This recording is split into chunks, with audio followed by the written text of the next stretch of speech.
Έτσι μου στάθηκε ο ταΐγετος. Έτσι μου στάθηκε ο ταΐγετος, όπως ο κόρφος της μητέρας μου.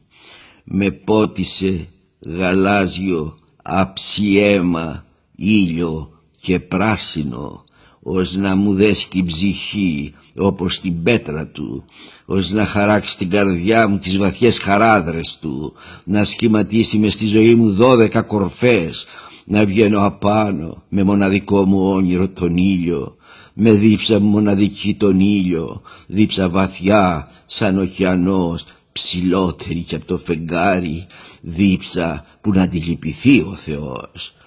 Γύρω τριγύρω στην καρδιά μου τα γεράνια στέφανα των γκρεμνών σου, ρογμές για ζώα, νεροσυρμές, ελάτια και αγριοπερίστερα, και ένας αϊτός απάνω μου να σπαθίζει τα σύννεφα, και ένας αϊτός απάνω μου να σκάφτει τις βροντές, ζητώντας να βρει μέσα τους ένα σπινθήρα.